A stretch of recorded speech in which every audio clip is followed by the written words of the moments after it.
이 새벽에 주 앞에 나오신 분들을 진심으로 환영합니다. 찬송가 428장을 찬양드리겠습니다.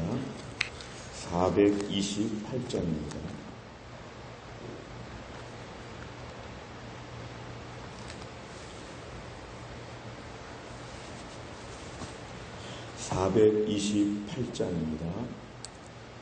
내 영혼에 빛비치니 주 영광 찬란해. 이 세상 어떤 빛보다 이 빛 더 빛나네. 주의 영광 빛난 광채 내게 비춰주시옵소서. 그 밝은 얼굴 배울 때 나의 영혼 기쁘다. 내 영혼에 노래 있으니 주 찬양합니다. 주 귀를 기울이시사 다 듣고 계시네. 주의 영광 빛난 광채 내게 비춰주시옵소서. 그 밝은 얼굴 배울 때 나의 영혼 기쁘다. 내 영혼에 봄날 되어서 주 함께 하실 때 그 평화 내게 깃들고 주 은혜 꽃피네. 주의 영광 빛난 광채 내게 비춰 주시옵소서. 그 밝은 얼굴 배울 때 나의 영혼 기쁘다. 내 영혼에 희락이 있고 큰 소망 넘치네.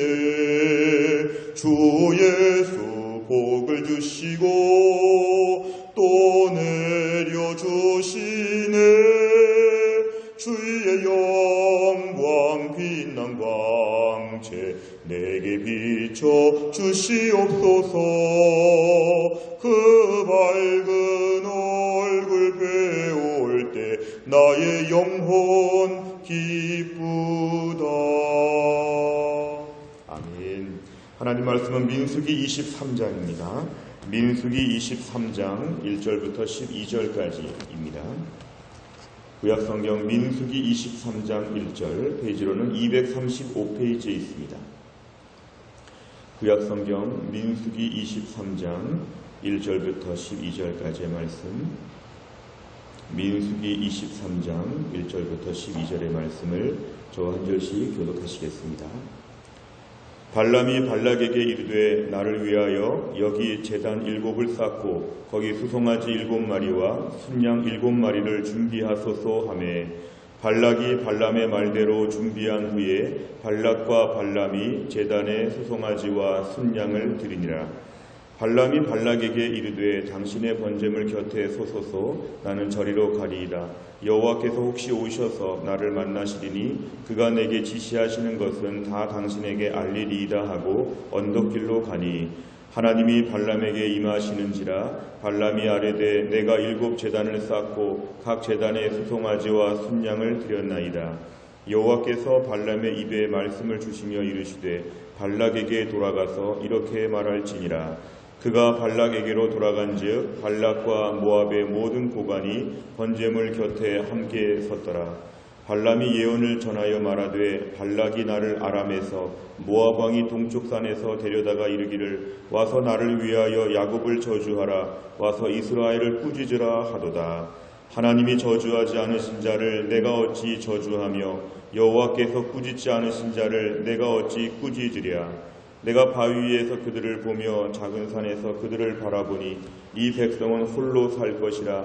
그를 여러 민족 중에 하나로 여기지 않으리로다.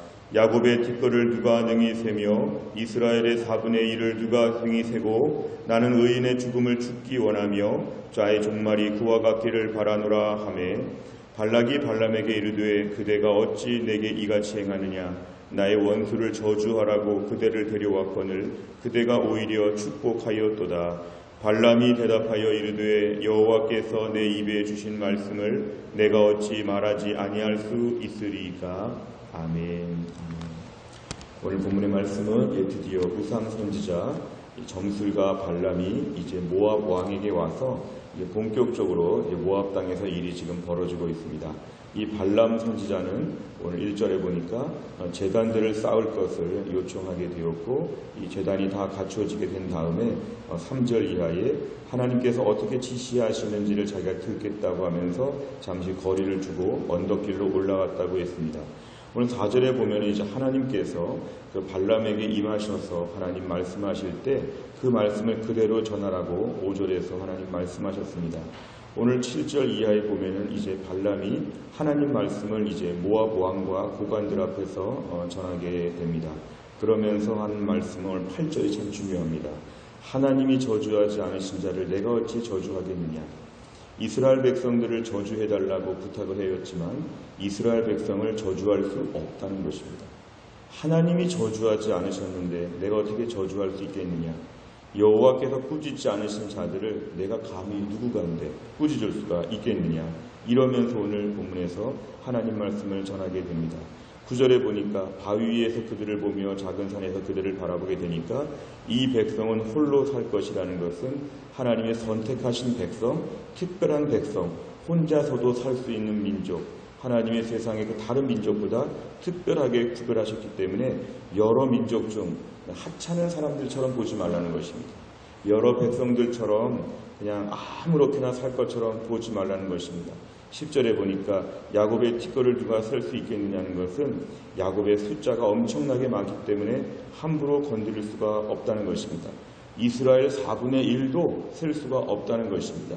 그 숫자가 많고 하나님이 돌보신다는 것입니다. 그래서 결국은 하나님께서 이스라엘 백성을 건드리지 못하도록 다 말씀하신 것이 나옵니다. 그러니까 11절에 모압 왕 발락은 이렇게 얘기합니다. 지금 내가 당신에게 저주 좀 해달라고 오라고 했는데 와서 저주하지 않고 오히려 이스라엘을 축복하였다. 이럴 수 있느냐. 이러면서 지금 모압 왕 발락이 화를 내고 있는 내용입니다. 12절에 발람이 하는 말은 하나님이 내 입에 주신 말씀인데 내가 어찌 말을 안 할 수 있겠느냐. 하나님 말씀이 그렇게 하신다. 중요한 게 8절이죠. 하나님이 저주하지 않으신 자는 저주할 수 없다. 누가 뭐라 그래도 하나님이 저주하지 않고 하나님이 돌보시고 축복하는 자는 함부로 비방할 수 없다. 이것이 오늘 발람 선지자를 통해서 하나님께서 말씀하여 주신 내용입니다. 오늘 내용 관찰을 통해 조금 자세히 보겠습니다. 첫 번째, 모압 왕 발락은 발람을 통해 무슨 일을 하려고 했습니까? 7절과 11절을 보면 오늘 발락이 발람을 부른 이유는 이것이었죠. 저주해달라는 거죠.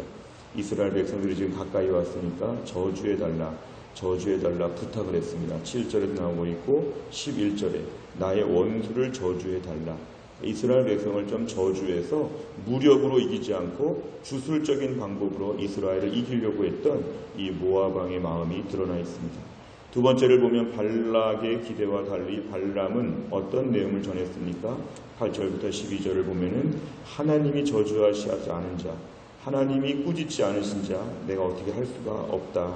결국 하나님께서 주신 말씀만 전할 수밖에 없다.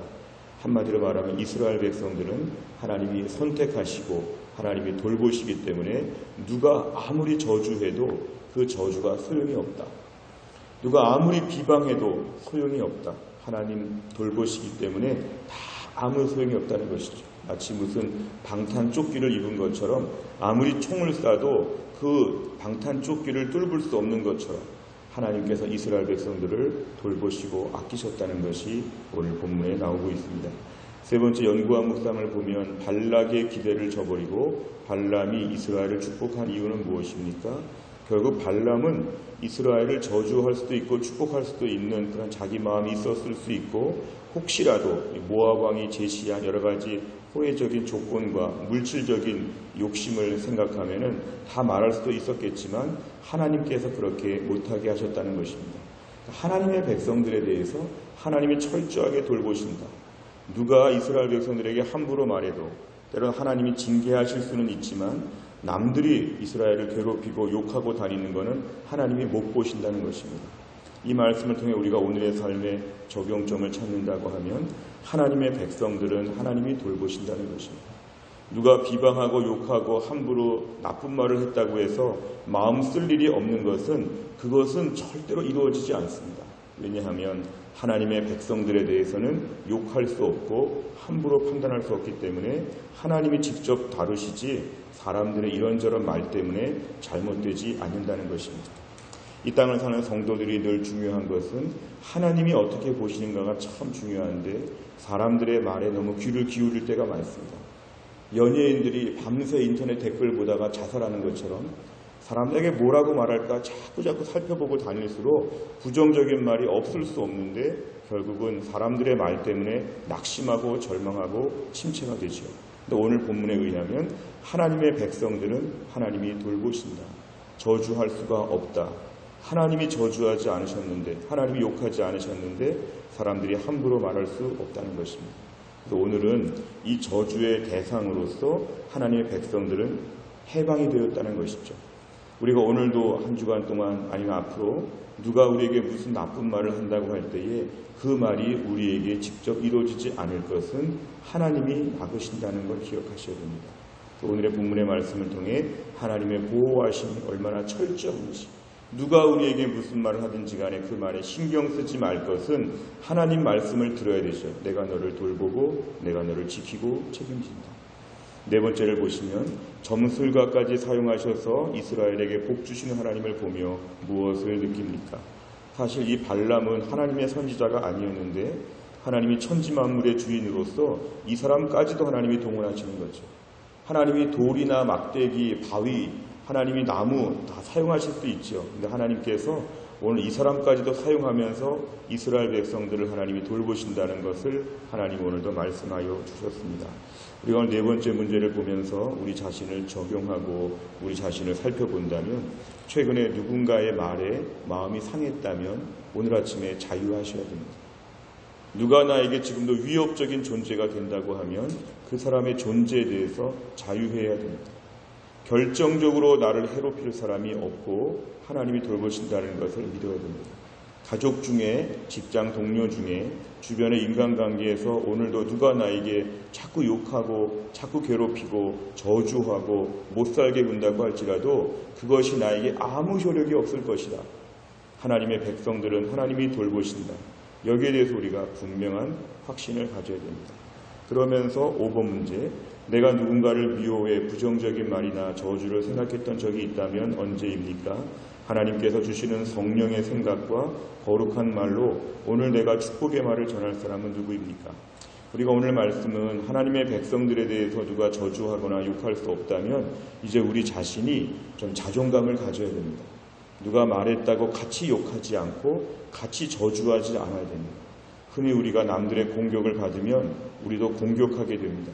남들의 부정적인 말을 들으면 우리도 그 말로 복수하고 싶은 마음이 있지만 성도들은 그럴 필요가 없다는 것입니다.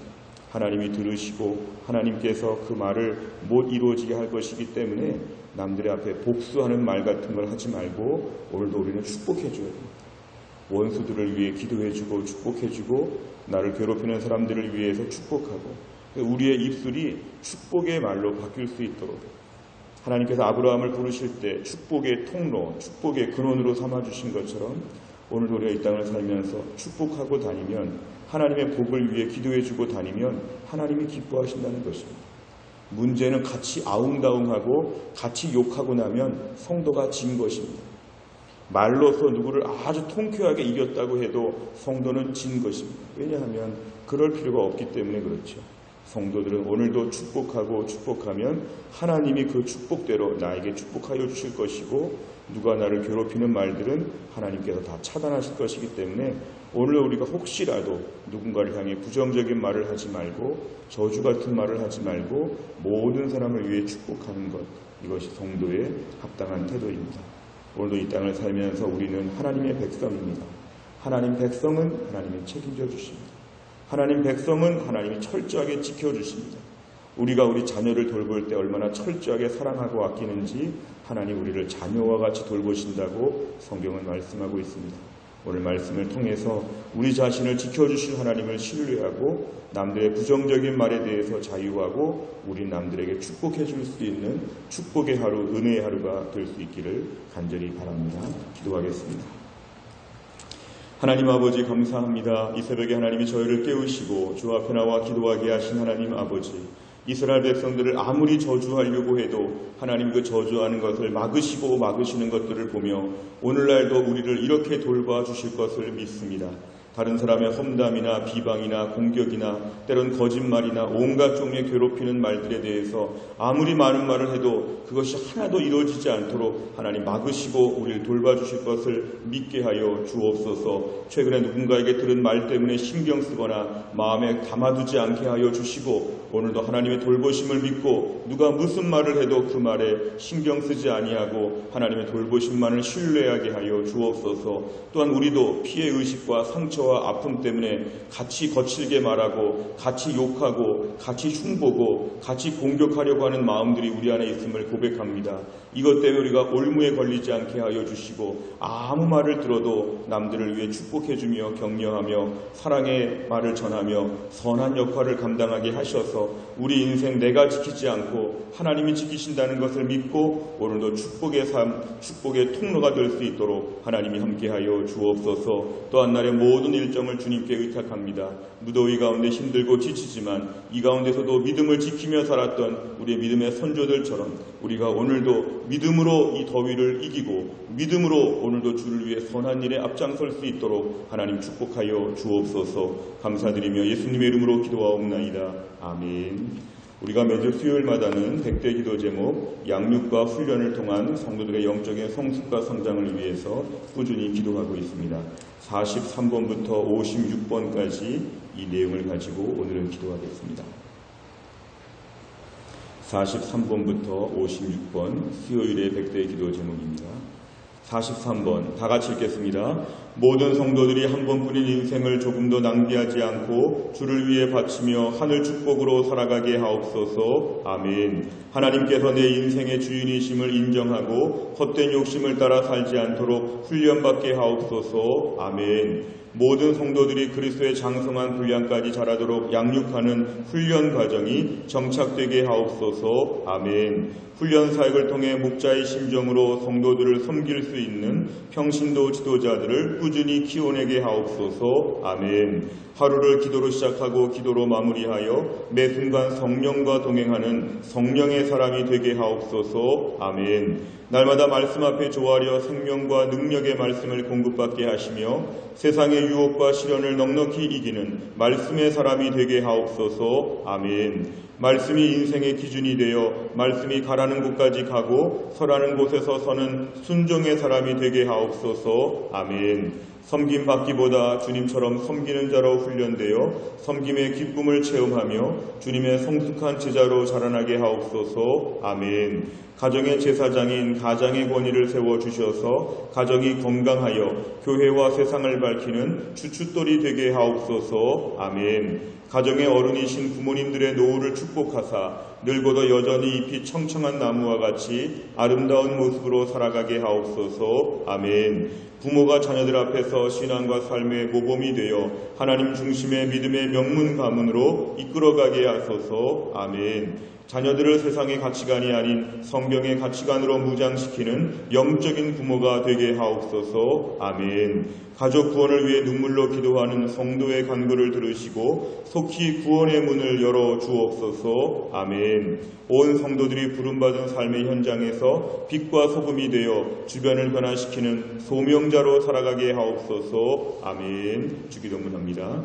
하늘에 계신 우리 아버지여, 이름이 거룩히 여김을 받으시오며 나라 임하옵시며 뜻이 하늘에서 이룬 것 같이 땅에서도 이루어지이다.